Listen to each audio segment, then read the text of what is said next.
अस्सलाम वालेकुम, hope so you all are doing well. So आज जो हमारा लेक्चर नंबर 2 है इंट्रोडक्शन टू साइकोलॉजी में, उसका टॉपिक है history and school of thoughts. ठीक है, इसमें आज हम स्कूल ऑफ थॉट्स भी पढ़ेंगे, थोड़ी सी हिस्ट्री पढ़ लेंगे।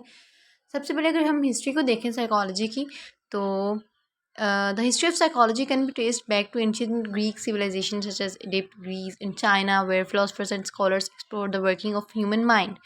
अब वो कह रहे हैं कि जो हिस्ट्री है साइकोलॉजी की, एक्चुअली वो जो उसका जो ट्रेस मिलता है वो हमें एंशिएंट ग्रीक टाइम पे मिलता है। ठीक है, सिविलाइजेशन इजिप्ट के टाइम का है ये। ठीक है, तब जब फिलोसफर जो और जो स्कॉलर्स थे वो किस पे काम कर रहे थे, ह्यूमन माइंड पे काम कर रहे थे। ठीक है, हाउएवर जो साइंटिफिक स्टडी जो थी साइकोलॉजी की, as we know it as we know it today began in the late 19th and 20th century. ये जो साइंटिफिक स्टडी लेकिन जो स्टार्ट हुई थी साइकोलॉजी में अलग से, वो 19th और अर्ली 20th सेंचुरी में हुई थी ज़्यादा। ठीक है, अब यहाँ पे ओवरव्यू है कि कौन कौन से इवेंट्स और कौन कौन से हुए थे हिस्ट्री में, इवेंट एंड फिगर्स। उसके साथ साथ स्कूल ऑफ थॉट्स के लिहाज से हम देखते जाएंगे। सबसे पहले अगर हम बात करें पहले स्कूल ऑफ थॉट की, वो है स्ट्रक्चरलिज्म का। मैं इसको थोड़ा सा जूम कर लेती हूँ जी।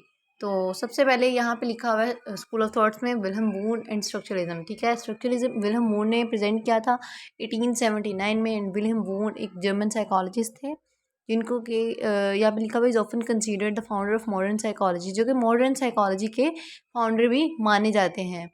अब in 1879 he establish the first formal laboratory dedicated to the psychology at university of Leipzig. अब इन्होंने 1879 में लेबॉर्ट्री बनाई थी। ठीक है, जो कि इन्होंने डेडिकेट की थी साइकोलॉजी को, किस यूनिवर्सिटी में, लिप्जिग यूनिवर्सिटी में। Wundt approach to psychology called structuralism. Wundt की जो अप्रोच थी साइकोलॉजी को लेके, वूंड ने उसको नाम दे दिया स्ट्रक्चरलिज्म का। और इनका फोकस जो था, ये focused on analysing the basic elements of consciousness such as sensations, feelings, perceptions. अब स्ट्रक्चरिज्म के नाम से जाहिर हो रहा है कि स्ट्रक्चर, किसी चीज़ का स्ट्रक्चर देखना है बस। ठीक है, उसको ऊपर से देखना, उसके सिर्फ बेसिक चीज़ों को देखना। अब इनका भी यही था कि हमें एनालाइज करना चाहिए बेसिक एलिमेंट्स को।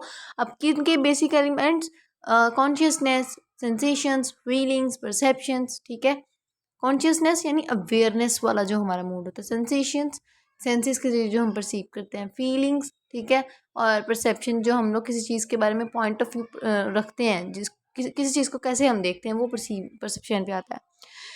सेकंड जो है वो है विलियम जेम्स एंड फंक्शनलिज्म। मैं इसको जूम कर लेती हूँ जी। सेकंड स्कूल ऑफ थॉट की बात की जाए तो ये विलियम जेम और का है। ठीक है, इन्होंने प्रेजेंट किया था फंक्शनलिज्म 1890s में। तो ये अमेरिकन साइकोलॉजिस्ट थे विलियम जेम्स। इन्होंने विलियम जेम्स चैलेंज्ड वूंड स्ट्रक्चरिज्म। इन्होंने चैलेंज किया था वूंड की स्ट्रक्चरिज्म के आइडिया को और अपनी एक अप्रोच दी थी, इनको इन्होंने नाम दिया था फंक्शनलिज्म का। James believe that psychology should focus on studying the purpose and function of consciousness and behaviour. अब जेम्स ने कहा था कि, सॉरी, साइकोलॉजी का जो फोकस होना चाहिए वो स्टडी क्या स्टडी करने में होना चाहिए, चीज़ों के पर्पस और फंक्शन को, ना कि सिर्फ उनके हम बेसिक एलिमेंट्स पढ़ लें और बस। उन्होंने कहा था हमें उनके फंक्शंस पे भी काम करना चाहिए, जैसे कि फंक्शन ऑफ बिहेवियर, कॉन्शियसनेस, ये सब कुछ, रादर देन कि हम उनके सिर्फ एनालाइज करें बेसिक एलिमेंट्स। थर्ड जो था वो psycho analysis school of thought है, जो कि सिगमंड फ्रॉइड ने प्रेजेंट किया था 1899 में। And Sigmund Freud was a Austrian physician. ठीक है, इन्होंने डेवलप की थी थ्योरी साइको एनालिसिस। ठीक है, विच एम्फसाइज जिसका जो क्या मतलब उसमें क्या आता है साइको एनालिसिस में, जो कि जिसका जो मेन जो था ना फोकस था, वो अनकॉन्शियस माइंड पे था in shaping behaviour and personality. ये कहते थे कि जो हमारा अनकॉन्शियस माइंड होता है ना, वो हमारी पर्सनैलिटी और बिहेवियर दोनों को शेप करता है। अब अनकॉन्शियस माइंड कौन सा होता है, एक माइंड होता है कॉन्शियस माइंड। कॉन्शियस माइंड मतलब जो हम जिससे अवेयर होते हैं। ठीक है, जो हमारे करंट चल रहा होता है सब कुछ हमारी लाइफ में प्रेजेंट। ठीक है, उसको हम कॉन्शियसनेस कहते हैं। फिर एक होता है सबकॉन्शियस। सबकॉन्शियस कहते हैं जो अभी थोड़ी देर पहले रिसेंटली हुआ हो लेकिन हमें अभी याद नहीं। जैसे कि अगर अभी मैं आपसे पूछूं कि आपने रात को क्या खाया था, अब आप लोग को एकदम से याद नहीं आएगा, लेकिन अगर आप उसको थोड़ा सा अपने दिमाग पे जोर डालेंगे तो आपको याद आ जाएगा। तो दिस इज कॉल्ड सबकॉन्शियस। फिर थर्ड वन जो आता है वो है अनकॉन्शियस। अनकॉन्शियस मतलब वो वाला हिस्सा माइंड का जो जिसमें हमारी ट्रोमास, जिसमें हमारी बुरी मेमोरीज जो होती है ना, जिसमें हम दबा देते हैं, ठीक है, उनको हम याद नहीं रखते, जो हमें याद होती भी नहीं है वो हमारी कहीं ना कहीं जाके अनकॉन्शियस माइंड में होती है, ठीक है। और वो ये कहते हैं कि किस तरह से हमारा ये माइंड जो है हमारी बिहेवियर पर्सनैलिटी को शेप कर रहा है। Freud work has a major impact on psychology and popular culture and his idea continue to be studied and debated. अब वो कह रहे हैं कि जो फ्लूइड, वैसे फ्लूइड का जो काम था ना साइकोलॉजी में वो बहुत ज़्यादा था, और इनके आइडियाज़ को आज भी स्टडी किया जाता है, और इस पर डिबेट भी आज तक इस पर डिबेट चल रही है। फोर्थ वन जो है वो है बिहेवियरिज्म, जो कि अर्ली 20th सेंचुरी में प्रेजेंट हुआ था। अब the behaviourist movement in psychology led by John B Watson and B F Skinner. John B Watson और बी एफ स्किनर दोनों का ही बहुत किरदार है बिहेवियरिस्ट मूवमेंट में, बिहेवियरिज्म स्कूल ऑफ थॉट में।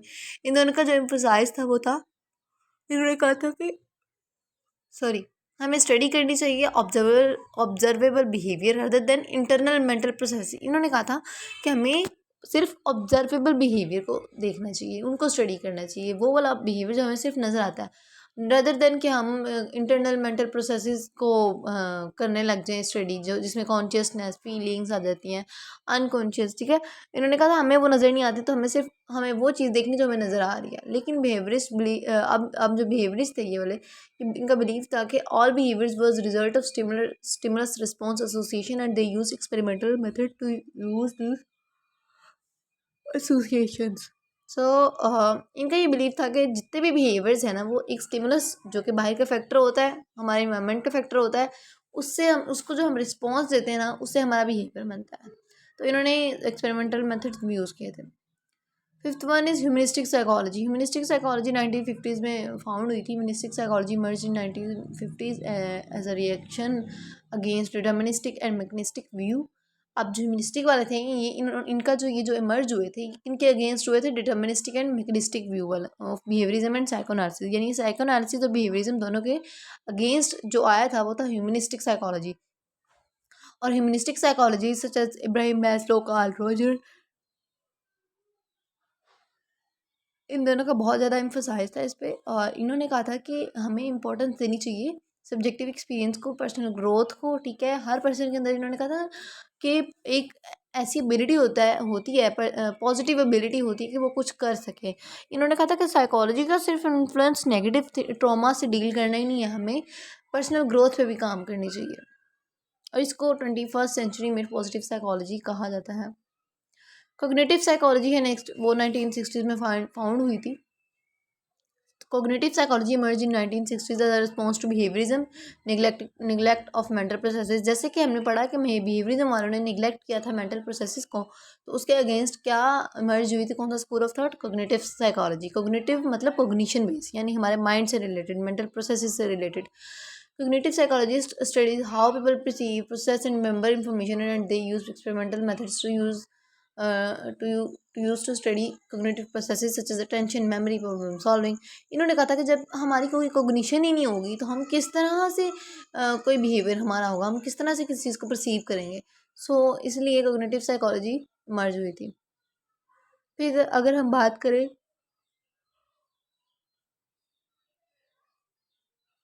नेक्स्ट स्कूल ऑफ थॉट की, वो है गेस्टोल्ट साइकोलॉजी। मैक्स वर्ड्सवर्थ इसके फाउंडर थे।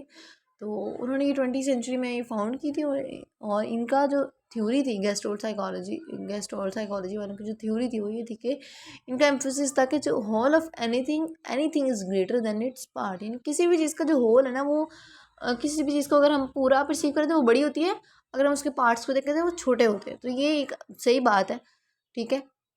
This is the attributes of whole and non-deductible from analysis of the parts in isolation। So इनका जो मेन था ये यही था कि किसी भी चीज़ का होल है वो ग्रेटर होता है उसके पार्ट से। अब इसके कंक्लूजन में यही है कि ये जो सारे हमने पढ़े हैं स्कूल ऑफ थॉट्स, ये इवेंट्स और फिगर्स हुए थे साइकोलॉजी की हिस्ट्री में, ठीक है। और विद मैंने अब इस पर अभी तक रिसर्च जारी है, ठीक है। सो आज हमारा लेक्चर ये ख़त्म हो गया। अल्लाह हाफिज़।